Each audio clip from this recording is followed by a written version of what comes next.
하나님의 말씀은 정말 놀라운 능력이 있어요. 그 친구랑 놀기 좋아하는 남자분이 한 분 계셨는데 결혼하고 난 다음에 마음에 너무 갈등이 되더래요. 그 친구랑 노는 시간이 결혼하고 나니까 너무 적어진 거예요. 아내 때문에. 그래서 고민하다가 아내에게 그렇게 이야기를 했대요. 우리 이혼하자. 이혼은 친구랑 더 놀려고. 세상에 이런 남자가 요즘에도 있네요. 아내가 말도 안 된다고. 그래서 난 말도 못하게 했는데 계속 조르는 거야. 이혼해달라고. 친구랑 좀 재미있게 밤도 새고 뭐 여행도 가고 그렇게 놀고 싶은데 집에 색시가 있으니까 그게 마음대로 안 되는 것 때문에 그렇게 답답해하는.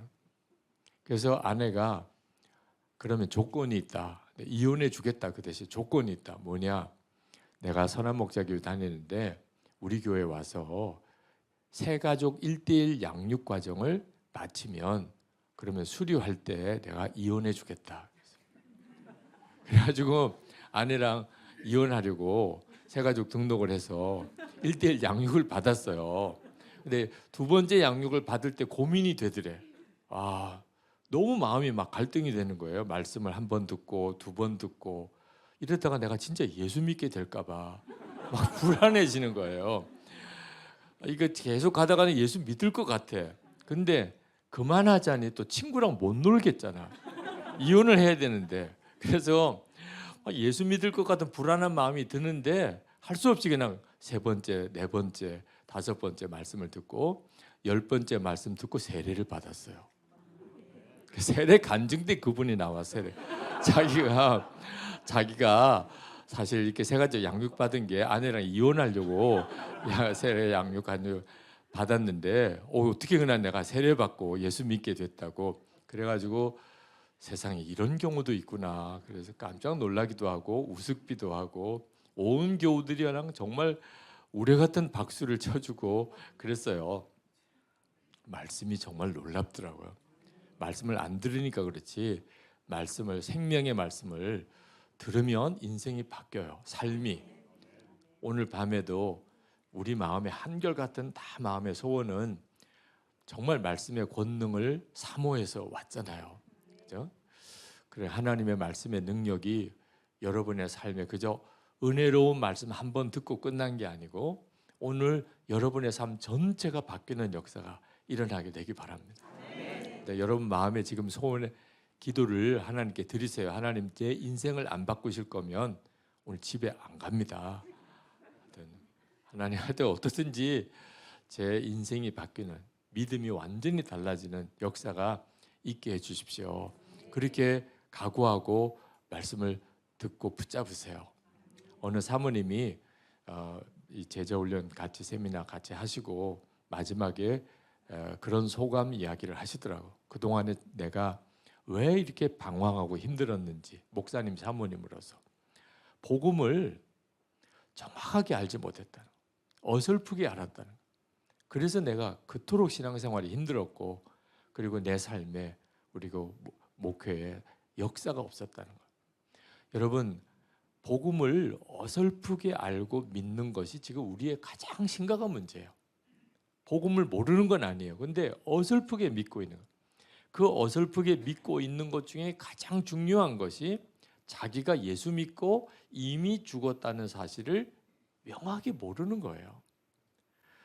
여러분 예수 믿으셨습니까?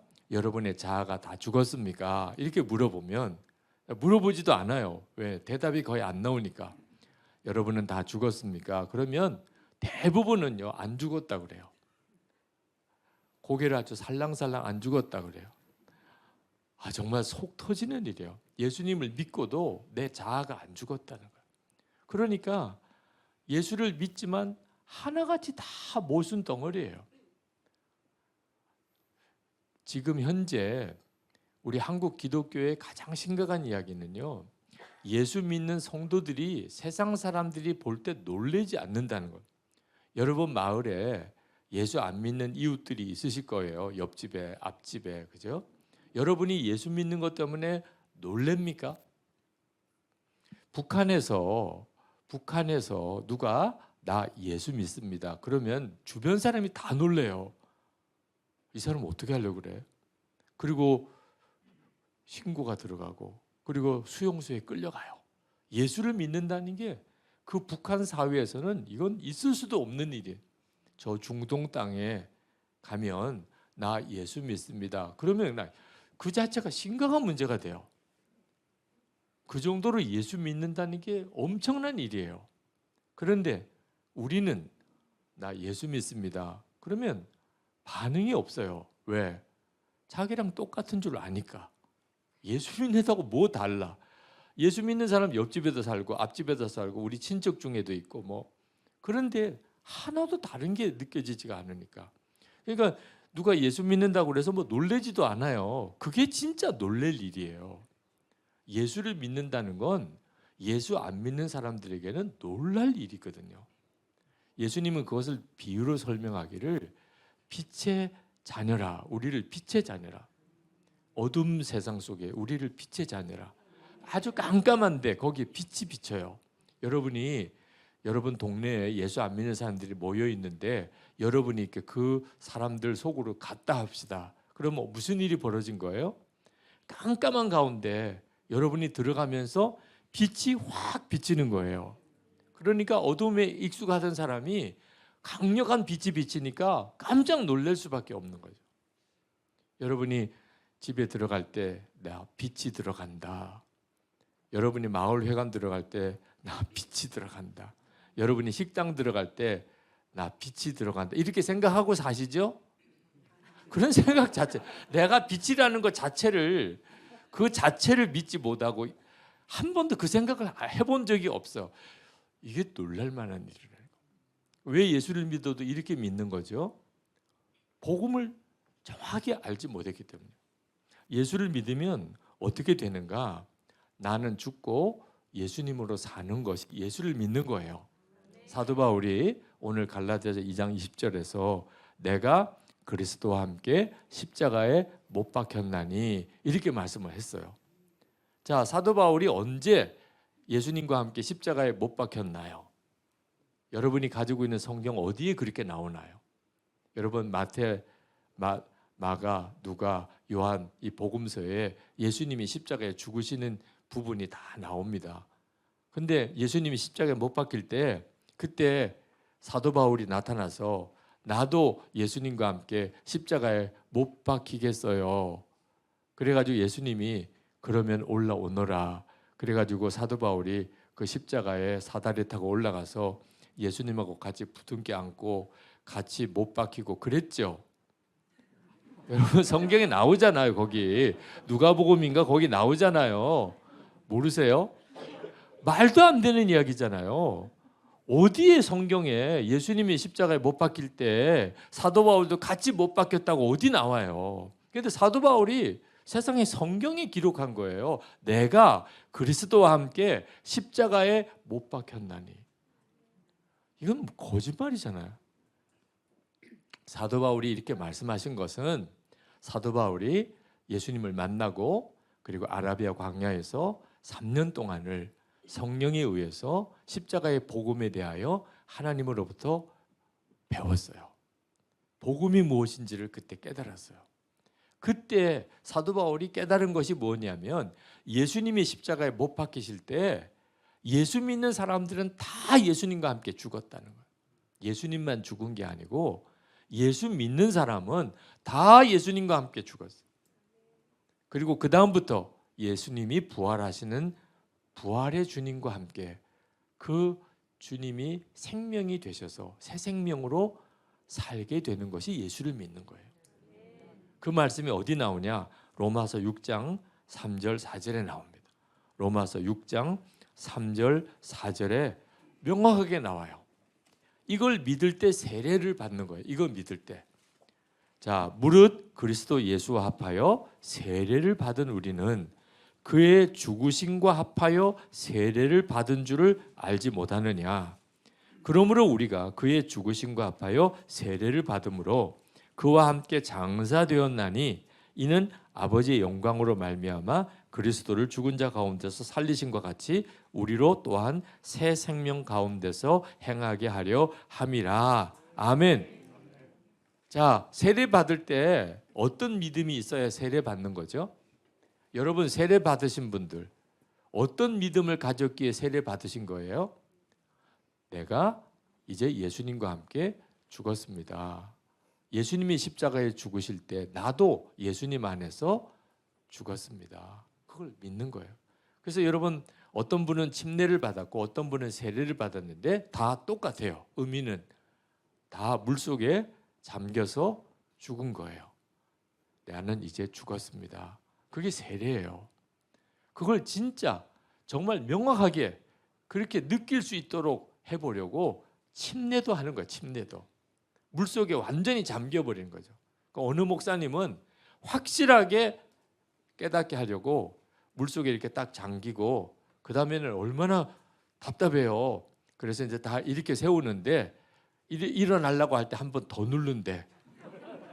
확실하게 죽었다고 하는 걸. 얼마나 본인이 놀랬겠어요. 물속에 들어갔다가 이제 일어나야 되는데 목사님이 한 번 더 눌러버리면 왜 그렇게 하시나? 당신은 죽었습니다. 여러분 세례 받을 때 하나님은 여러분이 이미 죽었다고, 여러분의 옛사람은 죽었다고 하나님 인정하셔. 자, 그 다음에 사는 건 뭐예요? 이제 부활의 주님이 내 생명이 되셔서, 그래서 예수 생명, 예수 나의 생명 이렇게 부르는 거예요, 노래를. 그게 예수 믿는 거라고요. 우리는 이미 장례식을 치르고 사는 사람이에요. 앞으로 죽을 게 아니고 이미 죽은 사람. 그래서 사도 바울이 내가 그리스도와 함께 십자가에 못 박혔나니 이렇게 고백을 한 거예요. 사도 바울만 그런 게 아니에요. 예수님이 십자가에 죽으셨고 사도 바울도 십자가에 죽었고 유기성 목사도 십자가에서 죽었고 여러분들도 다 십자가에서 죽었습니다. 이건 이미 이루어진 일이에요. 하나님이 다 행하신 일이에요. 우리가 할 일은 뭐죠? 믿는 거예요. 믿는 거. 나는 죽었다. 이렇게 믿는. 그런데 여러분은 예수 믿으시고 여러분의 자아가 죽었습니까? 그러면 안 죽었다. 아니 세상에 이게 무슨 일이냐는 거예요. 아니, 분명히 예수 믿을 때 죽었다 그랬는데 그래서 예수를 믿은 건데 세례도 받고 안 죽었다는 거예요. 여러분은 예수님의 십자가의 죽으심으로 인하여 여러분의 죄가 사함 받았음을 믿습니까? 그거 어떻게 믿어요? 말씀이 그러니까.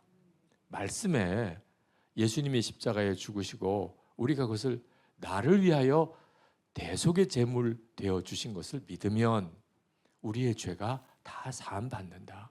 누구든지 그것을 믿기만 하면 모든 죄 사함 받는 은혜를 받게 된다. 성경에 기록되어 있으니까 그러니까 믿는 거예요. 말씀을 믿는 거예요. 그러니까 세상 사람들은 도무지 그 점을 이해를 못하는 거예요. 당신이나 나나 똑같이 살았는데 당신은 예수 믿고 모든 죄가 다 용서받았고 나는 예수 안 믿었다는 거 하나 때문에 하나님 앞에 가서 심판받아야 된다. 그러니까 불신자들은 예수 믿는 사람이 속죄함 받았다는 걸 이해를 못하는 거예요. 그건 믿음의 문제니까. 자, 그렇다면 우리는 예수님과 함께 우리의 자아가 죽었다는 것도 뭘 가지고 믿어야 돼요? 말씀 가지고 믿어야 돼요. 그런데 많은 분들이 당신 죽었습니까? 그러면 일단 맥박을 집어봐요. 아유, 안 죽었네. 혈기도 있고 성질도 있고 음란한 마음도 욕심도, 아니 난 안 죽었나 봐. 정말 답답한 거예요. 그러니까 예수를 믿는 거 시작부터가 이렇게 주님의 말씀대로 안 되니까 예수님의 살아 역사하심이 우리 삶 속에 나타나지를 않는 거예요. 그냥 교회만 다니는 거예요. 예수님이 내 생명 되시고 예수님이 지금 나와 함께 계시고 이거 자체가 안 믿어지는 거예요. 내 안에 예수님이 계신 건 분명한데 주님이 역사를 못 하시고, 저는 예수님께서 내 안에 계신 것을 깨닫고 정말 기절하는 줄 알았어요. 야, 정말이구나. 예수님이 정말 내 안에 계시구나. 오늘 낮집회 때 말씀드린 거예요. 예수님이 내 안에 계신 증거가 너무 분명해요. 안 믿을 수가 없어요. 예수님을 주님이라고 고백하죠. 하나님을 아버지라고 부르지요. 내 속에 하나님의 은혜를 깨닫게 하는 성령의 역사가 있죠. 용서하고 사랑하는 마음이 내 안에 일어나죠. 하나님의 일을 하고 싶은 소원이 내 속에 있죠. 전도하고 싶은 열정이 있죠. 예수님이 내 안에 역사하시는 걸 안 믿을 수가 없어요. 그런데 왜 예수님께서 내 안에 계시기는 하는데 왜 역사를 안 해주시죠? 내 목회 현장에서, 가정에서, 개인적으로 주님이 왜 역사를 안 해주시나? 저는 예수님께서 역사를 안 해주신다고 생각했어요. 예수님이 역사를 하셔야 진짜 확실히 알게 될 텐데 내 안에 계신 건 분명한데 왜 역사를 안 해주실까? 역사를 안 해주시는 게 아니고 역사를 못 하시는 거였어. 예수님이 내 안에 계세요. 여러분 안에 계세요. 예수님이 지금 여러분 안에 계신데 역사를 못 하시는 거예요. 가나 혼인 잔치, 요한복음 2장에 가나 혼인 잔치에 보면 그 혼인 잔치집에 예수님이 계셨어요. 초청받아서. 친척의 결혼식이었어요. 예수님이 그 집에 오셨어요. 그런데 포도주가 떨어졌어요. 자, 예수님이 계신데 포도주가 떨어진 거예요. 많은 분들이 자기 삶 속에 포도주가 떨어지는 것 같은 어려움이 생기면 예수님이 안 계셔서 그런 줄 알아요. 보니까 성경에 보니까 예수님이 그 집에 계신데도 포도주가 떨어졌어요. 예수님의 어머니 마리아가 예수님에게 이 집에 포도주가 떨어졌다. 좀 어떻게 좀 해봐라.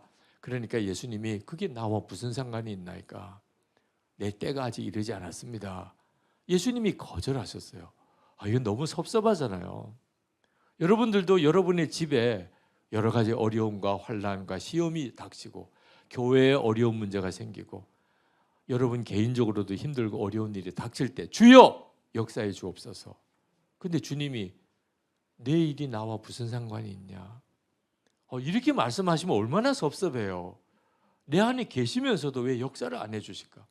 예수님이 역사를 못 하신 이유가 뭐죠? 손님이셔서 그런 거예요. 주인이 아니셨던 거예요.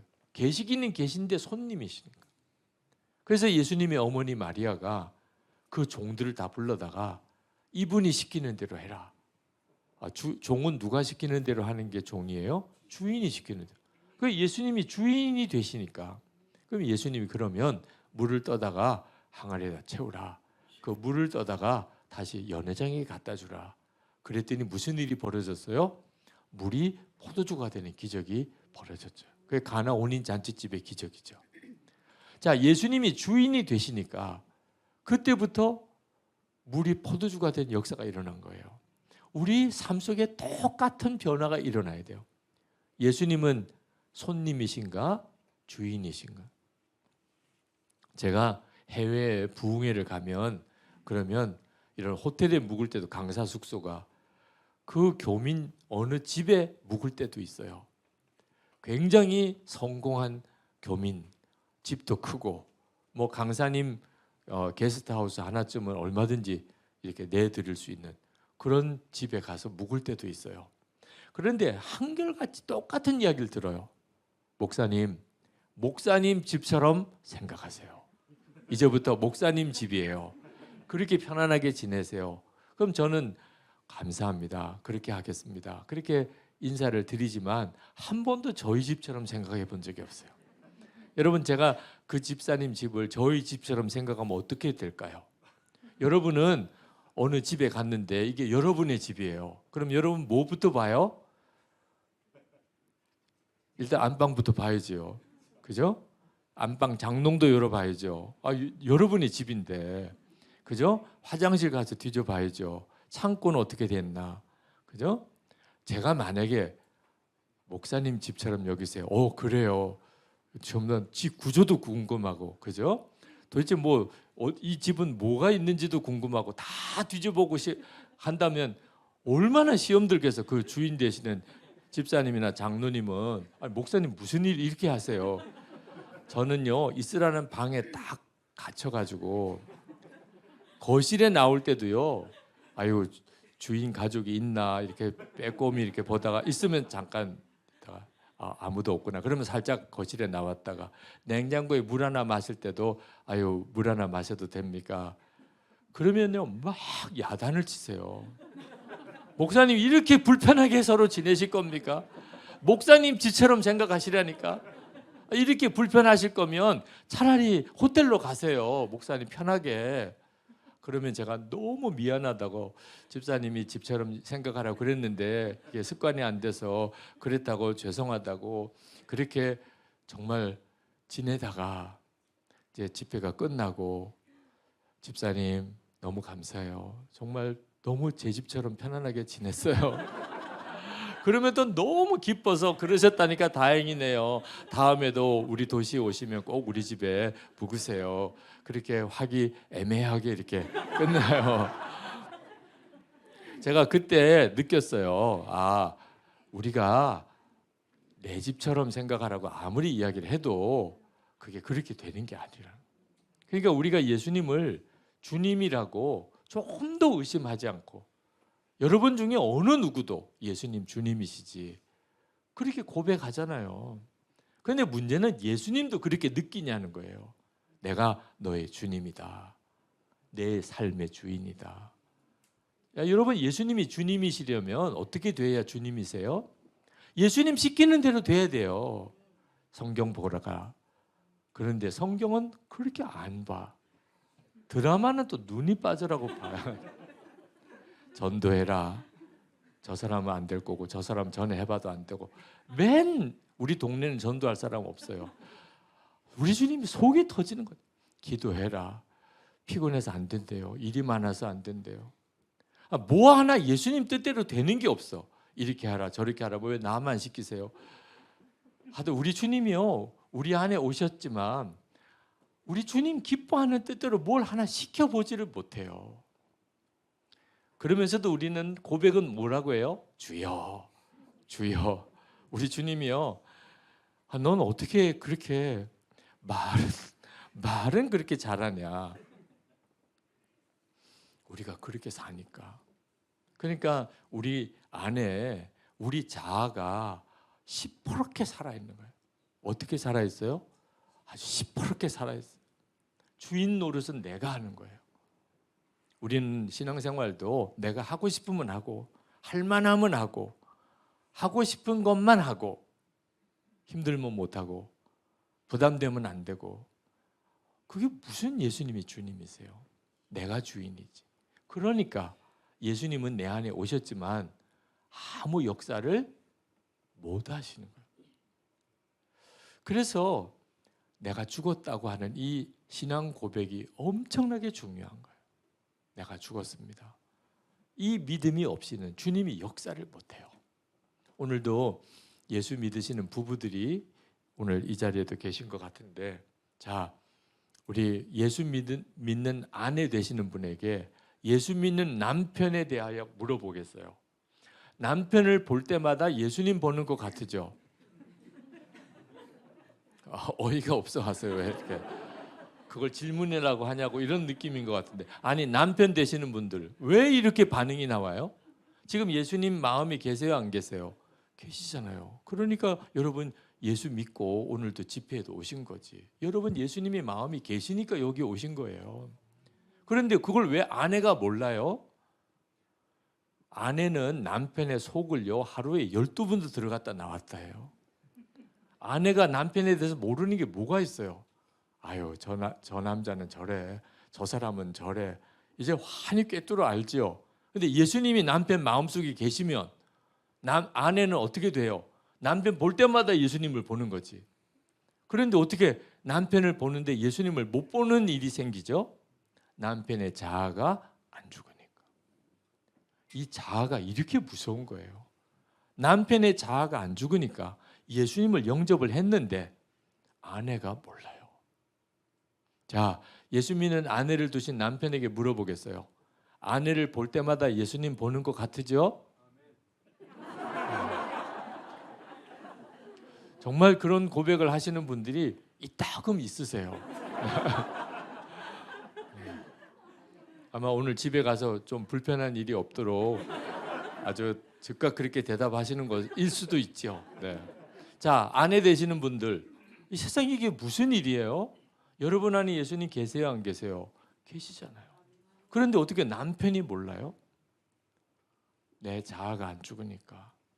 그러니까 남편이, 함께 사는 남편도 나를 보고 예수님을 볼 수가 없는 거예요. 여러분, 부모가 예수를 믿으면 자녀들은 이건 엄청난 일이에요. 왜? 어릴 때부터 부모를 통하여 예수님을 만나게 되니까. 아빠 안에 예수님 계시고 엄마 안에 예수님이 계시고. 아니, 그런 부모님과 함께 어릴 때부터 자라요.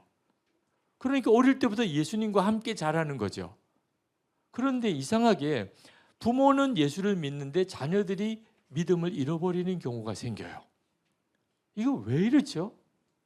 엄마 아빠가 안 죽으니까. 엄마 아빠의 자아가 안 죽으니까. 자녀들이 엄마 아빠를 보고 오히려 시험이 들어요. 여러분, 아이들이 뭘 잘못하면, 요즘에는 그런 경우가 잘 없겠지만 옛날에는 무지하게 아이를 때렸어요. 막 소리도 지르고, 부모의 폭력도 문제가 심각해요. 자, 그런데 막 그렇게 아이가 혼을 내는데 말을 하도 안 들으니까 혼을 내는 거예요. 근데 목사님 전화가 왔어요. 보니까 김신섭 담임 목사님 전화예요. 그래서 전화를 받았어. 어떻게 받죠? 그렇게 막 애들한테 소리 지를 때 그 목소리는 싹 없어지고, 목사님 어쩐 일이세요? 갑자기 그냥 옥구슬이 굴러가요. 그럼요. 목사님 기도해 주셔서 애들이 말도 잘 듣고 공부도 열심히 하고 잘 지내요. 여러분, 야단 맞던 아이의 입장에서 한번 생각해 보세요. 지금 이 무슨 상황이에요? 조금 전까지는 막 자기를 잡아먹을 듯이 그렇게 하던 엄마가 갑자기 어떻게 저렇게 목소리가 싹 목사님 전화가 오니까 저렇게 달라지는구나. 그런데 전화 끊고 난 다음에 싹 돌아섰는데, 세상에 뭐 하는 거야? 아이 마음속에 완전히 쇼하고 있네. 목사님은 우리 엄마의 비밀을 모를 거야. 그 아이 마음속에는 예수 믿는 것은 다 쇼라고 생각해요.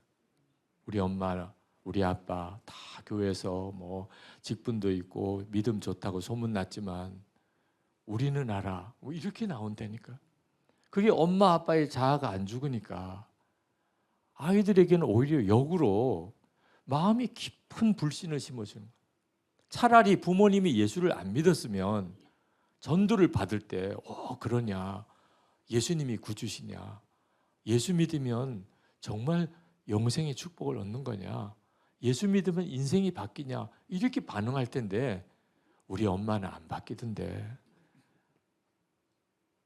우리 아빠는 예수 믿고도 그냥 술도 마시고, 아니 집에서는 난리도 아니고. 그러면 벌써 복음을 탁 거절하잖아요. 아무리 예수 믿어봐야 이렇게 되니 이게 심각한 문제죠. 자아가 안 죽는, 예수를 믿었는데 자아가 안 죽었다. 이건 엄청난 일이에요. 교인들끼리 사이에도 사실은 예수님을 서로 만날 수 있는 관계예요. 예수님 내 안에 계시니까, 우리 안에 계시니까. 그러니까 우리가 교인들을 서로 교회에서 만날 때 서로를 보면서 예수님을 만나는 거거든요. 그런데 교인들끼리 시험 드는 일이 많아요. 마을에 가보면 전에 교회 다녔었다는 분들 많아요. 전에 교회는 나갔었다고. 근데 왜 지금은 안 나오죠? 하여튼 뭔가 시험이 있었어요. 왜 이런 일이 벌어지죠? 내가 예수님과 함께 죽었음이 분명치 않으니까 주님이 나를 통해서 역사를 못 하시는 거예요. 여러분, 왜 많은 분들이 내가 죽지 않았다고 생각할까? 그것은 육신이 죽는 건 줄로 착각하는 거예요. 내가 죽었다는 말을 감정도 없어지고 혈기도 없어지고 성질도 없어지고 음란과 욕심도 없어지고 화도 안 나고 그러면 죽은 것 같아. 여러분, 그거 아니에요. 그런 형편은요, 공동묘지 묻혀야 되는 거예요. 그건 진짜 육신이 죽어버린 거예요. 우리는 예수를 믿고 죽은 것이 뭐가 죽었냐면 죄의 종로로 타던 옛사람이 죽은 거예요.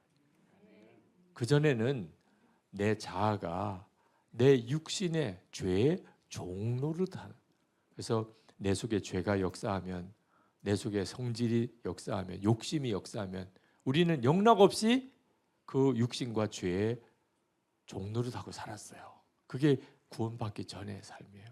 근데 예수를 믿고 이제는 우리는 더 이상 죄와 마귀의 종이 아니에요.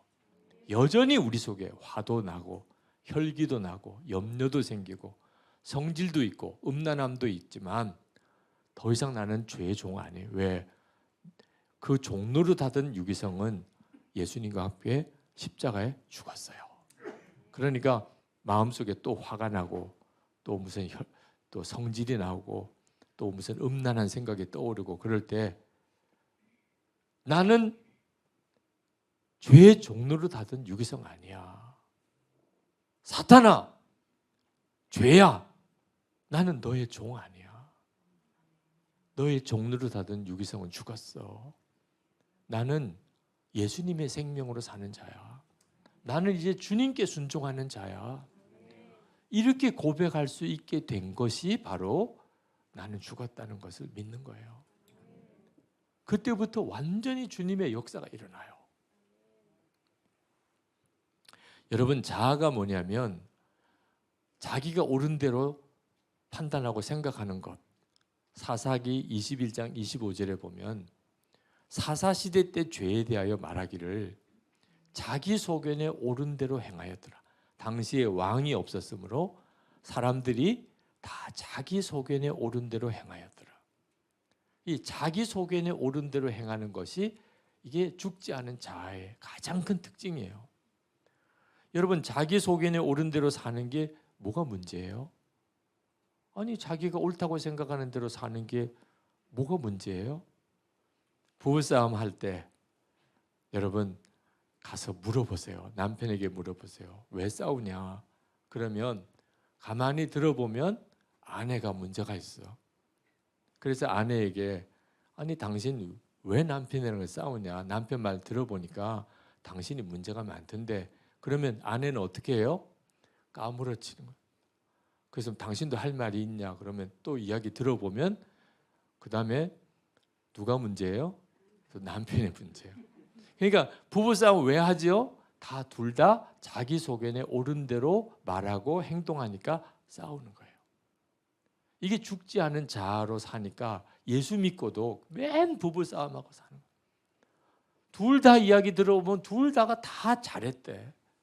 다 이유가 있어요. 여러분, 교회 안에 싸움이 혹시 뭐 여기 계신 성도 여러분들의 교회는 그런 일이 없겠죠. 교회 안에도 싸우는 일이 생겨요. 그러면 한번 여러분이 단체로 가서 한번 조사해 보세요. 왜 싸우냐? 이쪽 편 이야기를 들어보면 자기들이 주장하는 대로 해야 우리 교회가 잘 된다는 거예요.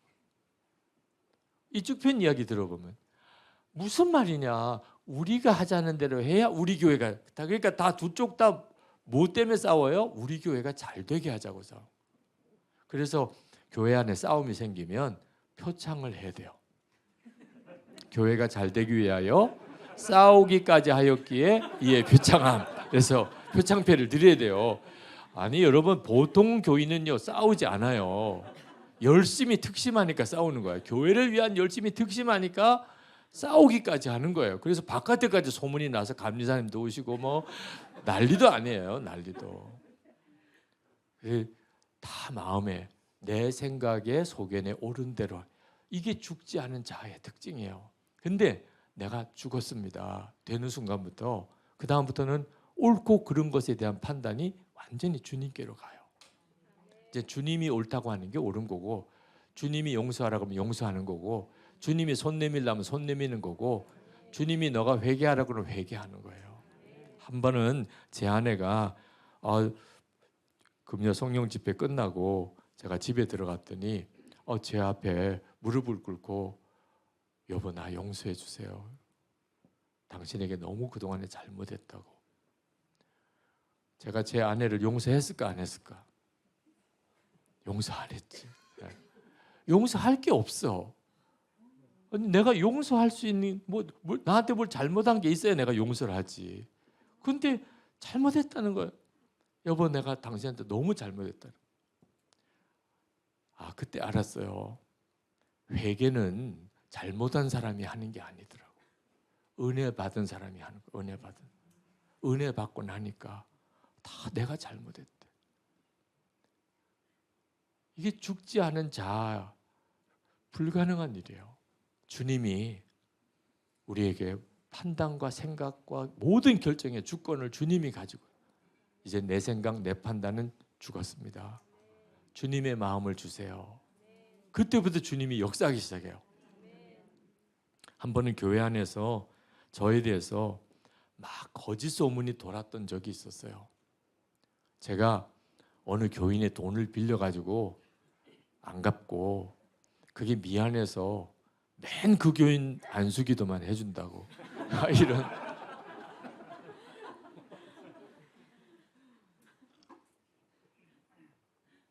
참 어려운 분 한 분이 계셨는데 그분의 사정을 교인에게 다 알릴 수는 없고, 그래서 나 새벽마다 눈물로 기도하는 그분을 위해서 기도를 참 열심히 해줬어요. 눈물로 기도하고 앞이 캄캄한 가운데 있는 분이니 기도하고 그냥 갈 수가 없더라고요. 하여튼 그걸 보고 어떻게 이상하게 말을 만들어내가지고 목사님이 저 사람한테 돈을 엄청 빌려가지고 갚지도 않고 이제 그랬다고 이런 식으로 이야기가 퍼졌는데 저는 몰랐어요. 그런 소문이 도는지도. 제가 부산에서 목회할 때인데 서울에서 어느 분이 교인으로 등록을 했다가 한 달도 안 돼서 다른 교회 가겠다고 전화가 왔어요. 그래서 왜 그러시냐 집사님 그랬더니 자기는 목사님이 그렇게 문제가 많은 분인 줄 몰랐다는 거예요. 아니 제가 가슴이 철렁해요. 제가 문제가 많은 걸 너무 잘 아니까 그 집사님이 하는 이야기가 틀린 건 아닌데, 그런데 왜 갑자기 지금 와서 그 이야기를 하시며 가신다고 하는지. 그래서 제가 집사님한테 제가 문제가 참 많습니다. 집사님이 아는 것보다 더 많습니다. 그런데 무슨 문제 때문에 그렇게 교회를 떠나셔야 되는지 말씀을 해주셔야 제가 고치기도 하고 하지 않겠습니까? 그래서 집사님 제가 무슨 문제가 있다고 그렇게 마음에 시험이 드셨습니까? 그랬더니 그건 말 못 해준대. 정말 그럴 경우에는 목사는 정말 속이 썩어 죽어요. 아니 문제가 많다고 떠나면서 말은 못 해주겠대. 그래서 제가 말씀을 드렸어. 집사님 이렇게 하고 떠나시면 저 진짜 죽습니다. 도대체 집사님이 떠나시는 것을 제가 어떻게 막겠어요. 그렇지만 뭐 때문에 떠나시는지는 말씀해 줘야 제가 바로 고치기도 하지 않겠냐고. 그랬더니 말하면 안 되는데 그러면서 그 이야기를 하는 거예요. 목사님이 교인의 돈을 빌려가지고 안 갚고 미안해가지고 맨 안수기도를 그 사람만 해준다고. 아니 도대체 그런 이야기를 누가 하시나요? 그랬더니 온 교인들이 다 알고 있다는 거예요. 온 교인. 그때 제가 얼마나 충격을 받았. 주일 예배 드리고 목사님 은혜 받았어요. 목사님 그러던 분들이 다 속으로는 저 목사가 교인 돈 빌려가지고 돈도 안 갚고 미안하니까 계속 그 사람 안수기도 해주고 있지, 이렇게 생각을 했다는 거예요. 진짜 목회하고 싶지 않더라고. 그 배신감. 그리고 또 누가 그런 헛소문을 냈을까? 반드시 밝혀야 돼. 그런 적이 없으니까 반드시 밝히면 그러면 명확하게 다 드러나죠. 목사에게 있어서 가장 중요한 거는 사실은 명예인데, 명예. 교인들의 존경을 받으면서 사는 게 목사거든요. 근데 이건 말도 안 되잖아요. 근데 하나님이 절대로 밝히지 못하게, 누가 그런 말을 했는지 밝히지 마라. 그걸 찾으려고도 하지 마라. 진짜 죽을 것 같더라고요. 기도도 안 돼요. 그런 상황에서 무슨 기도를 해야 돼요? 그때 내 마음속에 이렇게 하다가 내가 진짜 죽겠구나. 그래서 나온 기도가 나는 죽었습니다. 그동안 많이 말씀을 도전을 받았어요. 그렇지만 정확하게 제 입으로 나는 죽었습니다. 이 고백이 그날 나왔어요. 나는 죽었습니다, 주님. 이제는 정말 그렇지 않으면 죽을 것 같아. 아, 지금 내가 할 일은 죽는 거구나. 근데 그 기도를 한 10번쯤 했나요? 나는 죽었습니다. 정말 놀라웠게도 죽음이 임하는 거예요. 죽음은 내가 나를 어떻게 죽이는 게 아니고 죽음이 내게 임하는 거더라고. 갑자기 너무 편안해지는 거예요. 속상한 것도 없어지고 미운 마음도 없어지고 교인들이 너무 섭섭하고 이런 것도 없어지고 너무 편안해요. 아, 이렇게 편안한 것이 죽어야 되는 거구나. 그러고 나니까 기도가 달라졌어요. 뭐 억울해요, 못하겠어요, 이런 마음 없어지고 예수님의 마음을 주세요. 나는 죽었으니까 이제 예수님의 마음을 주세요. 아, 그랬는데 얼마나 통곡하고 울게 됐는지 몰라요. 지금까지 제 생애에 그렇게 많이 울어본 적이 없어요. 그런데 더 이상한 거는 내가 왜 우는지를 내가 모르겠는 거예요. 하여튼 막 속이 뒤집어질 정도로 그렇게 통곡하고 눈물 콧물로 그렇게 기도를 하는데 왜 우는지를 모르겠는 거예요. 너무 신기하다. 지쳐서 울음이 그쳤어요. 그때 딱 마음에 예수님의 마음을 주십시오. 그래서 아, 예수님의 마음이 이렇게 애통하는 마음이구나. 저는 예수님을 영접했지만 예수님이 내 마음이 계신 것은 알았지만 예수님의 마음이 얼마나 애통한지는 몰랐어요. 한 번도 그런 경험이 없었어요. 성령께서 말할 수 없는 애통함으로 우리를 위해 기도하신다고 로마서 8장 26절에 그 말씀이 실제로는 경험이 안 됐어요. 그런데 그날 나는 죽었다고 받아들이고 그리고 예수님의 마음을 달라고 하니까 주님이 교회 안에 일어나는 일을 보시는 주님의 마음, 목사는 시험 들었다고 목회 못하겠다고 저렇게 낮아빠지고 교인들 사이에는 없는 이야기 퍼져가지고 소문내고 또 소문내고 아우 당신만 알아야 돼. 무슨 이야기인데 아우 말해주면 안 되는데 딴 사람한테 얘기하면 안 돼. 이거 목사님에 대한 이야기야. 아이 그럼 나만 알고 있지. 뭔데? 뭐 이렇게 세상에 그랬어. 아 믿을 만한 사람 없네. 그리고 또 딴 사람한테 당신한테만 이야기해 주는 거야. 그리고 온 교인이 다 알았다니까. 아, 이게 얼마나 우리 그 모습을 보시는 주님의 마음이요 얼마나 애통하는지. 여러분들도요. 나는 죽었습니다. 주님의 마음을 주세요. 남편을 위해서 기도해 봐요. 애통하지 않을 수가 없어요. 아내를 위하여, 부모님 위하여, 자식 위하여 할 말 아무것도 없어요. 눈물밖에 안 나요. 여러분 교회 목사님 위하여 한번 기도해 봐요. 우리 나라와 민족을 위해서 한번 기도해 봐요. 울지 않고는 견딜 수가 없어요. 우리가 예수님을 진짜 영접하고 나면 그래서 예수님이 내 생명이 되시면 그런 역사들이 막 일어나요. 이제는 예수님은 절대 막연한 분이 아니에요. 그냥 교회만 다니는 식으로 예수 믿는 건 아니라는 거예요. 오늘 이 시간에 이렇게 설교가 끝나고 나면 여러분들이 둘로 나뉘어요. 한 분은 아유 오늘 참 귀한 말씀 들었네. 내가 죽었대네. 아유 그래. 이렇게 끝내는 분이 있어요. 어떤 분은 죽었으니까 이제는 다 알려야 되잖아요. 그래서 이제 집에 가서 애들이 엄마 아빠 오늘 부흥회 토요일 밤인데도 부흥회 했어요. 아 그래 말이야. 요즘이 신기해. 토요일 밤에도 부흥회 하네. 그래 무슨 은혜 받았어요. 그래 내가 그 이야기 해주려고 그러니까 다 와라. 나 죽었다. 엄마 죽었다. 아빠 죽었다. 애들이 오늘 무슨 이단 집회 갔다 왔어요. 왜 이래요? 여러분 외지에 나가 있는 아이들이 있잖아요. 그죠? 전화해가지고 오늘 뭐 어차피 오늘 늦게 끝날 것 같긴 하지만 하여튼 집에가 제일 중요한 얘기 여러분 죽었으니까 그러니까 누구에게 알려요? 자식한테 알려야지. 아무개야 웬일이에요 이 밤에 내가 할 말이 있어서 전화했다. 나 죽었다. 엄마 미쳤어요? 이런 반응이 나올 만한 일이에요. 그만큼 이 일은 심각한 일이라니까요.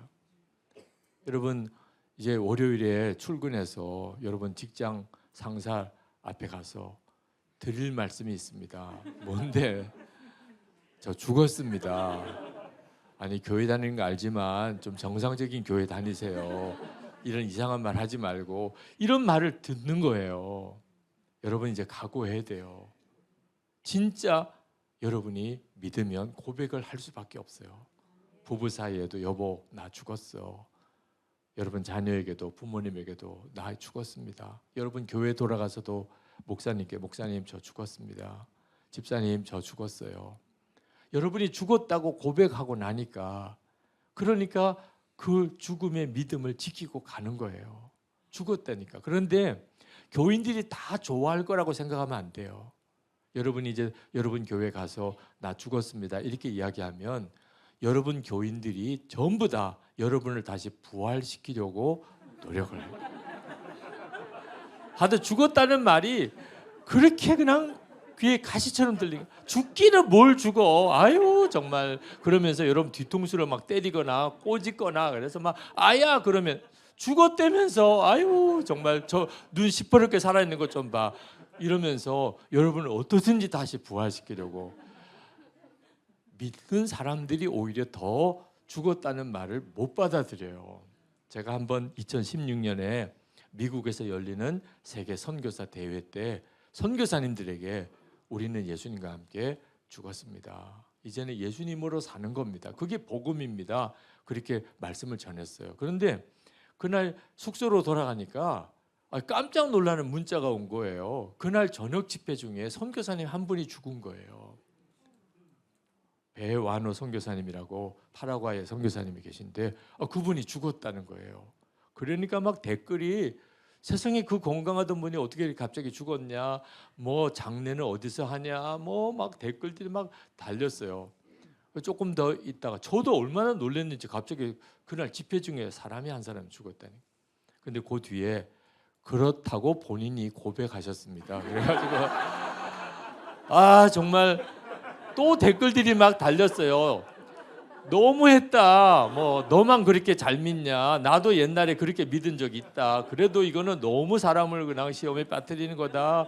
뭐 다 선교사님들, 파송교회 교인들 뭐 다 그런 분들이 그 죽었다고 고백하는 걸 그렇게 그냥 못마땅해 하면서 댓글이 그렇게 어떤 분은요 진짜 죽은 거 아니래. 진짜 죽은 거 아니래. 정말 진짜 죽었잖아. 진짜 우리는 예수님과 함께 진짜 죽은 거잖아요. 우리 옛사람이. 그런데 진짜 죽은 거 아니래. 가짜로 죽은 거래. 말이 안 되잖아요. 우리가 예수님 앞에 예수님과 함께 내가 죽었다는 이 믿음이 분명치 않으니까 예수님이 내 안에 살아 역사하심이 분명치 않은 거예요.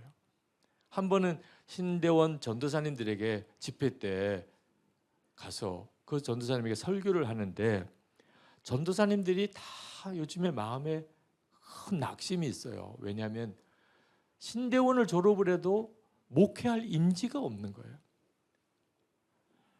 목사님들이 너무 많아. 이제는 큰 교회에서도 전도사님들, 부목사님들을 많이 안 뽑아요. 그러니까 졸업은 해야 되는데 내가 또 목회할 수 있을까?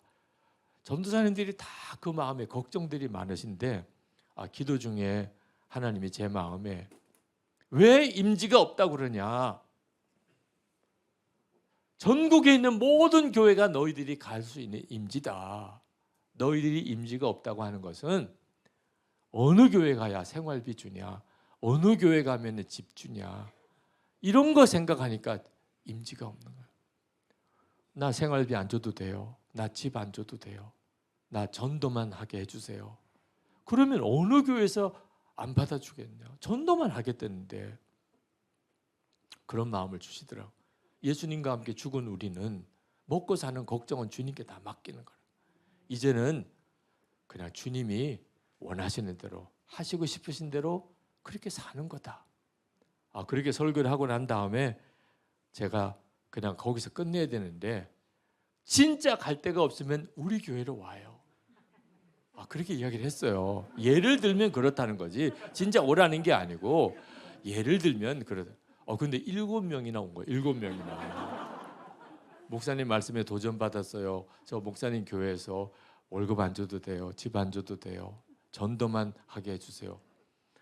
세상에 제가 설교를 했고 그러니까 저도 책임감이 느껴져서 장로님들하고 의논을 했어요. 장로님, 이렇게 신대원 전도사님들이 7명이나 오셨는데 어떻게 하지요? 그랬더니 장로님들이 월급도 안 줘도 된다니까 다 받자는 거예요. 5분 만에 결정을 했어요. 5분 만에. 월급도 안 줘도 되고 집도 안 줘도 되고 무슨 사역이든지 다 하겠다니까 그러면 당장 받자고. 그래서 7분을 주일에 교회를 다 인사를 시켰어요. 교인들에게. 근데 월급은 안 드려도 진급은 하게 해드려야 되잖아. 그래 목사 안수도 받을 수 있고. 그래서 이제 감리사님한테 파송을 해달라고 했더니 갑자기 왜 전도사님을 7분이나 교회에서 세웠냐. 그래서 제가 이제 집회에 가서 그렇게 이야기를 했더니 그냥 이렇게 7분이나 오셨습니다. 그러면 월급 안 드리는 거냐? 뭐 본인이 안 받아도 된답니다. 그러면 파송 못 합니다. 우리 감리교회에서는 전도사님 파송을 하려면 교회에서 생활비도 다 책임져 주셔야 됩니다. 아이고 큰일 났네. 그래서 장로님들하고 다시 모였어요. 감사님이 생활비도 다 드려야 파송해 준답니다. 우리 전도도 시키고 다 시키지만 목사 안수 받을 수 있도록 진급은 하게 해드려야 되지 않냐. 그랬더니 한 2시간 동안 결론이 안 나요. 월급 안 줘도 된될 때는 5분 만에 끝났는데 월급 줘야 된다니까 뭐 예산이 없고 뭐 그럴 수밖에 없어요. 7분 전도사님 사례비를 어떻게 다 갑자기 마련해요. 근데 장로님 한 분이 그러시더라고. 이 젊은 전도사님들도 나는 죽고 예수로 삽니다. 그렇게 결단하고 월급 안 줘도 되고 집도 안 줘도 되고 전도만 하겠다고 이렇게 하시는데 우리 교회가 그냥 월급 하나님이 책임져 주실 줄 믿고 그냥 월급 드리기로 하고 그렇게 정식 파송 받읍시다. 장로님 한 분이 딱 그렇게 이야기하시니까 다른 장로님들도 그냥 2시간 동안 그냥 막 경론을 하다가 다 그렇게 받자고. 그래서 혼났어요. 그 해 7 전도사님들 사례비 다 채워드리느라고. 그러나 다 채워지고 교회는 엄청나게 바뀌었어. 분위기가 진짜 나는 죽고 예수로 살기로 결단하고 오니까 분위기가 다 달라지는 거예요. 여러분 오늘 이 시간에 여러분의 마음에 예수를 내가 진짜 믿을 거면 나는 이미 예수님과 함께 죽었다. 죄의 종노릇 하던 나는 죽었다. 이제는 예수님이 내 생명이시다. 이 믿음의 고백으로 나가야 돼요. 그때부터 주님은 역사하기 시작해요. 내가 그 믿음이 분명치 않으니까 주님은 내 안에 오셨어도 아무것도 못 하시고 계신 거예요. 어느 목사님 한 분이 그렇게 음란물에 중독이 돼 계세요. 참 부끄러운 이야기예요. 교우들에게. 그렇지만 그런 분도 계세요. 근데 이분은 또 얼마나 괴롭겠어요. 그냥 눈물도 안 나오고 이제는 회개도 안 되고 그동안 얼마나 고치려고 얼마나 회개도 하고 결심도 하고 그래도 또 음란물 보고 또 음란물 보고 이제는 완전히 이제 끝날 때까지 이제는 목사도 아니고 다 그만두고 그렇게 된 상태에서 저에게 오셨어요. 제가 그 목사님께 말씀을 드렸어요. 목사님의 의지와 노력으로는 못 이깁니다. 죄를. 만약에 목사님이 결심해서 노력해서 음란 죄를 이길 수 있다면 예수님이 십자가에 달리실 이유가 뭐가 있겠습니까? 우리 힘으로는 우리 죄를 못 이기니까 예수님이 십자가에 죽으시고 그래서 우리도 죽게 하시고 이제는 예수님의 생명으로 살게 하신 거 아니겠습니까? 그러니까 목사님 이제 목사님이 하실 일은 하나예요. 나는 예수님과 함께 이미 죽었다. 고백하는 겁니다. 목사님 그렇게 고백해 봅시다. 그랬더니 그 목사님이 눈을 감고 믿어지지 않는다. 그게 도무지 믿어지지 않는다. 목사님 지금 믿어진다 안 믿어진다 할 때가 아니잖아요. 지금 목사님 스스로가 고백했듯이 완전히 음란의 종으로 이중 인격자처럼 교인들 앞에서는 천사처럼 혼자서는 완전히 마귀종처럼 사니 이거 하나님이 살리실 길은 하나예요. 목사님이 죽었다는 걸 믿는 거예요. 입으로 고백하시는 거예요. 그랬더니 느껴지지 않는데 그게. 세상에 막 속이 뒤집어지더라고. 뭘 느껴지고 뭘 믿어지고. 목사님 그냥 저 따라하세요. 따라하세요. 하나님 저 아무개는 죽었습니다. 목사님 따라하세요. 그랬더니 안 해요. 입이 안 열린대. 때려주고 싶더라. 아니 세상에 따라도 못해요. 따라도. 목사님 믿어지지 않는다, 느껴지지 않는다, 뭐 입이 안 열린다. 제발 그렇게 하지 말고 진짜 그냥 따라만 해보세요. 나는 죽었. 성경에 나온 복음이에요. 주님 저 아무개는 죽었습니다. 따라해보세요. 목사님 손 붙잡고 목사님 저 따라하세요. 그랬더니 그제서야 정말 말을 떠듬떠듬 주님 저 아무개 죽었습니다. 그리고는 통곡을 하고 오는 거예요. 막 걷잡을 수 없이. 이제는 눈물도 안 난다는 분. 이제는 회개도 안 된다는 분. 그 목사님 부둥켜 안고 참 저도 너무너무 울었어요. 하나님 이제는 예수님의 생명으로 살려주세요. 우리 힘으로는 죄 정말 이길 수가 없습니다. 주님. 내 성질 못 이기겠고 그거 가지고서 살아내려니까 예수 믿는 것도 힘들어요. 죽는 게 힘든 거 아니에요. 내가 안 죽은 채로 예수 믿으려니까 그게 힘든 거라니까. 그날 그 목사님하고 정말 끌어안고 이제는 진짜 예수 제대로 믿고 그렇게 살아봅시다. 목사님이 죄에서 이기는 증거가 나와야 그래야 앞으로 목사님도 목회도 하실 수 있는 거 아니에요. 오늘 이 시간에도 여러분에게 주님은 진짜 예수 믿는 은혜를 주시려고 하세요.